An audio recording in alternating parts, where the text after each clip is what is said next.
Amaran hujan lebat dan ribut petir telah dikeluarkan dari semalam dan seperti yang dijangkakan, hujan dari pagi masih berterusan sehingga pada ketika ini dan biarpun tidak lebat, beberapa kawasan dilaporkan dilanda banjir kilat. Ini sudah tentunya menyuntik rasa resah bimbang dalam kalangan warga Lembah Kelang terutamanya.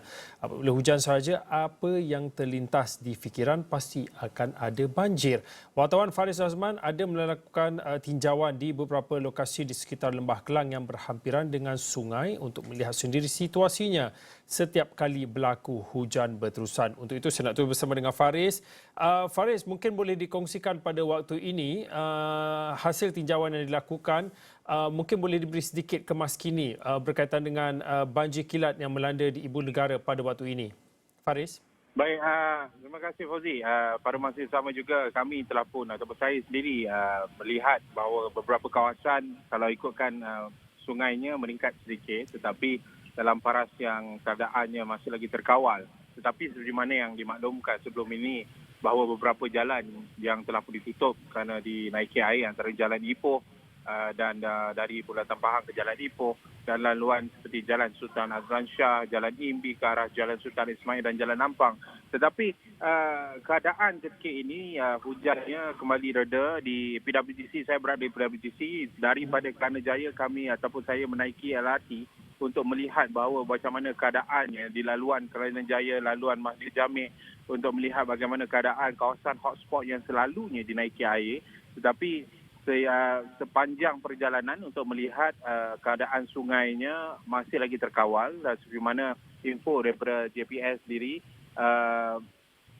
keadaannya terkawal. Seperti mana kita tahu terowong smart juga telah pun dibuka semula selepas ditutup sepenuhnya lebih jam 1.30 tadi telah pun dibuka semula untuk laluan kenderaan dan sebagainya.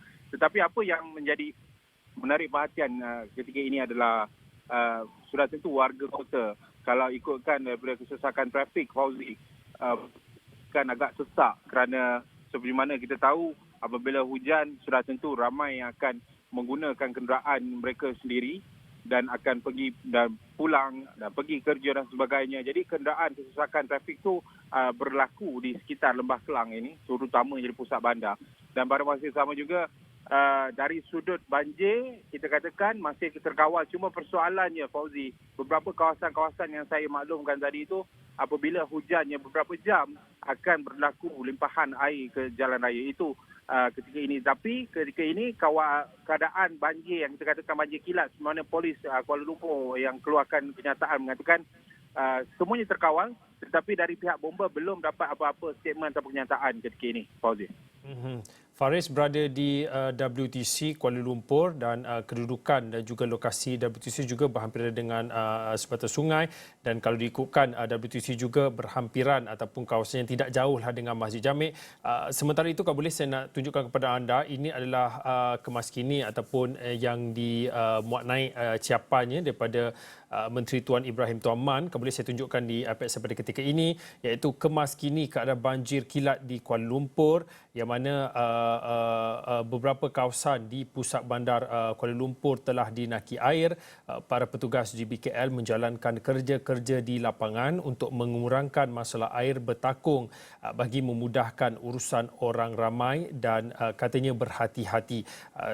Dan juga dikepilkan juga beberapa keping gambar yang menunjukkan keadaan dan juga situasi keadaan banjir kilat yang melanda pagi tadi. Dan Faris, mungkin boleh dikongsikan juga pada waktu ini jika sebelum ini saya berlintas langsung bersama Faris ada kongsikan wujudnya insiden seperti kereta terkandas apabila berlakunya banjir kilat. Mungkin pada waktu ini ada terima laporan ataupun ada dengar-dengar cerita dan juga berita berkaitan dengan ada kenderaan yang mungkin terkandas akibat insiden banjir kilat yang melanda beberapa kawasan di ibu negara pagi tadi, Faris? Baik, buat masa ini kita tak dapat apa-apa maklumat daripada pihak berkuasa khususnya daripada BKL, daripada pihak polis, pihak mungkin bomba dan sebagainya mengenai dengan kalau ada kenderaan terkandas. Kerana kita tahu beberapa kawasan sahaja yang dinaiki air tidak seperti sebelum ini lebih kurang 18 hingga 20 jalan yang dinaiki air yang menyebabkan rata-rata ketika kejadian itu lebih kurang jam 5 sebelum ini kan. Tetapi ketika ini ia berlaku daripada pagi sehingga tengah hari, kemungkinan juga belum dapat apa-apa maklumat, tetapi kami terus mengikuti siapan-siapan Twitter daripada pihak orang awam sendiri, pihak pengguna jika mereka terkandas. Buat masa ini belum dapat secara rasmi adakah beberapa kenderaan terkandas akibat banjir kilat pada pagi ini. Tetapi apa pun sebenarnya Fauzi, melihat kepada keadaan sekitar, saya betul-betul berada di tepi sungai ini untuk melihat keadaan paras air Sungai Gombak yang betul-betul di belakang WTC KL. Parasnya, keadaannya nampaknya semakin terkawal dan normal, tidak naik seperti sebelum-sebelum ini. Dan hujan juga telah pun berhenti di beberapa kawasan, kecuali terutamanya tadi kalau di kawasan Bangsa hujannya agak lebat lagi. Tetapi di kawasan Kuala Lumpur hujan telah pun berhenti, terutamanya di kawasan PWTC ini ataupun WTC KL ini.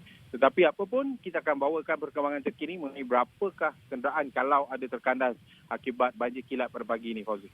Okey, baik. Terima kasih Faris Osman, wartawan Israwani yang berkongsi sedikit kemas kini khususnya melihat kepada insiden keadaan banjir kilat yang melanda di beberapa kawasan di Ibu Negara. Perkara sama juga telah pun disahkan oleh Menteri Alam Sekitar dan Air iaitu Yang Berhormat Tuan Ibrahim Tuan seperti mana yang dikongsi di platform Twitternya, yang mana beliau sendiri mengatakan beberapa kawasan di pusat bandar Kuala Lumpur telah dinaiki air dan para petugas di BKL menjalankan kerja-kerja di lapangan untuk mengurangkan masalah air bertakung bagi memudahkan urusan orang ramai. Perkara ini juga akan dibawakan oleh Faris dan juga perkembangan semasa akan dibawakan olehnya di platform esrawani.com.